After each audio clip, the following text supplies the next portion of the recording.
ಬಾಲಕನೆಂಬರೇ. ಪದ್ಯ ಹೇಳದೆ ಭಾವಾರ್ಥ ಸ್ಟಾರ್ಟ್ ಮಾಡೋಣ.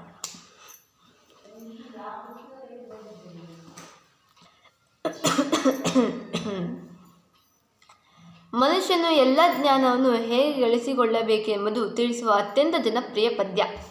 ಮನುಷ್ಯನು ವಿಚಾರಗಳನ್ನು ಬಹುಮೂಲಗಳಿಂದ ಪಡೆದು ಸರ್ವಜ್ಞನೆನಿಸುತ್ತಾನೆ.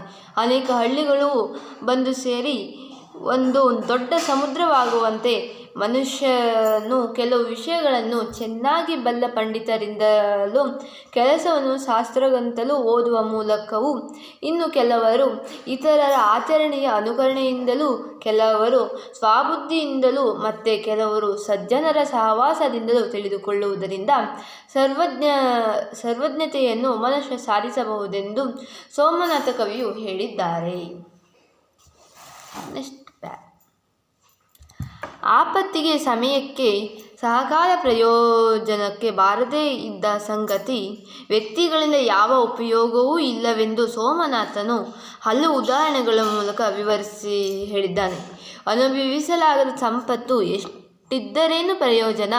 ಉಪಯೋಗಕ್ಕೆ ಬಾರದ ಹಣದಿಂದ ಲಾಭವಿಲ್ಲ. ಹಾಗೆಯೇ ಮಗನಾದವನು ಉಪ್ಪಿನಲ್ಲಿ ತಂದೆ ತಾಯಿಯನ್ನು ನೆರವಾಗಬೇಕು. ಹಾಗೆ ನೆರವಾಗದ ಸಂತಾನನಿದ್ದರೂ ಪ್ರಯೋಜನವಿಲ್ಲ. ಒಣಗುವ ಪೈರಿಗೆ ಮಳೆ ಸಕಾಲದಲ್ಲಿ ಬಂದರೆ ಪ್ರಯೋಜನವಿದೆಯೇ ಹೊರತು ಪೈರು ಒಣಗಿದ ಮೇಲೆ ಸುರಿದರೆ ವ್ಯರ್ಥ.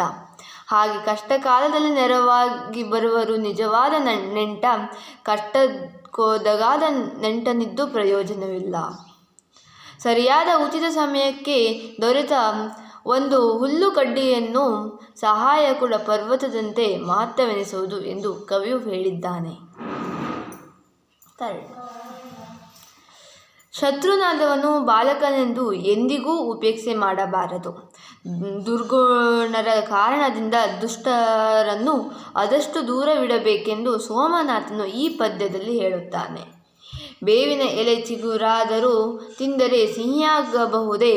ಚೇಳನ್ನು ಚಿಕ್ಕದೆಂದು ಪ್ರೀತಿಯಿಂದ ಹಿಡಿದುಕೊಂಡರೆ ಅದು ಕುಟುಕದೇ ಇರುತ್ತದೆಯೇ? ಹಾವಿಗೆ ಹಾಲನ್ನೇ ಕುಡಿಸಿ ಪೋಷಿಸಿದರೂ ಅದು ನಮಗೆ ವಿಶ್ವಾಸವನ್ನು ತೋರುತ್ತದೆಯೇ? ಪಕ್ಷಿ ಸಾಕುವನೆಂದು ಯಾರಾದರೂ ಗೂಬೆ ಮರಿಯನ್ನು ಸಾಕಿ ಮುದ್ದು ಮಾಡುವವರೇ? ಹಾಗೆಯೇ ಹಗೆಯಾದವನ್ನು ಬಾಲಕನೆಂದು ಉಪೇಕ್ಷೆ ಮಾಡುತ್ತಾರೆಯೇ ಎಂದು ಪ್ರಶ್ನಿಸುವ ಮೂಲಕ ವೈರಿಗಳ ವಿಚಾರದಲ್ಲಿ ಎಚ್ಚರದಿಂದಿರಬೇಕು ಎಂದು ಸೋಮನಾಥನು ಹೇಳಿದ್ದಾನೆ. 4. ಶಕ್ತಿಗಿಂತ ಯುಕ್ತಿ ಮುಖ್ಯವಿಲ್ಲವೆಂದು ಕವಿ ಇಲ್ಲಿ ನಿರೂಪಿಸಿದ್ದಾನೆ.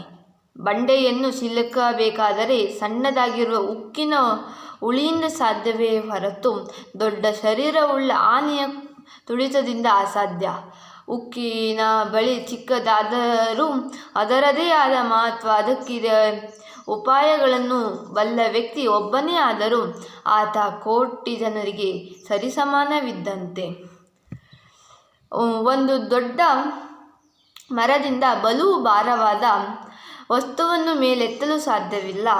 ಭಾರವನ್ನು ಎತ್ತುವುದಕ್ಕಾಗಿ ಉಪಯೋಗಿಸುವ ಸನ್ನೆ 1000 ಕಾಲಾಳುಗಳು ಬಲವಿರುತ್ತದೆ. ಆದ್ದರಿಂದ ದೇಹ ಬಲಕ್ಕಿಂತ ಬುದ್ಧಿ ಬಲಕ್ಕೆ ಹೆಚ್ಚು ಮಹತ್ವವೆಂದು ಸೋಮನಾಥ ಕವಿಯು ಹೇಳಿದ್ದಾನೆ. 5. ಯಾವುದೇ ಕಾರ್ಯ ಸಾಧನೆಗೆ ಸಾಮರ್ಥ್ಯವೆಂಬ ಗುಣ ನಿರ್ವಹಣಾ ಶಕ್ತಿ ಅಗತ್ಯವಿರುವುದನ್ನು ಕವಿ ಈ ಪದ್ಯದಲ್ಲಿ ತಿಳಿಸಿದ್ದಾನೆ. ಯುದ್ಧದಲ್ಲಿ ಶತ್ರುಗಳನ್ನು ಇರಿಯುವ ಶಕ್ತಿ ಇರುವವನು ವೀರ ಸೈನಿಕನಾಗಬೇಕು. ನಾನಾ ವಿಧವಾದ ಚಮತ್ಕಾರವನ್ನು ತಿಳಿದಿರುವವನು ಮಂತ್ರಿಯಾಗಬೇಕು. ಯಾರು ಏನೆಂದು ನುಡಿದರೂ ಕೋಪಿಸಿಕೊಳ್ಳದ ತಾಳ್ಮೆಯಿಂದಿರುವವನು ದೊರೆಯಾಗಬೇಕು. ಕಾಮ, ಕ್ರೋಧ, ಲೋಭ, ಮೋಹ, ಮದ, ಮತ್ಸರಗಳೆಂಬ ಅರಿಷಡ್ವರ್ಗಗಳನ್ನು ಗೆಲ್ಲುವ ಸಾಮರ್ಥ್ಯವುಳ್ಳವನು ಯೋಗಿಯಾಗಬೇಕು.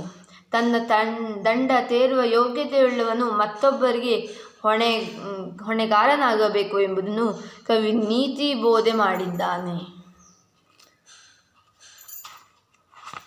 ಈಗ 6ನೇದು.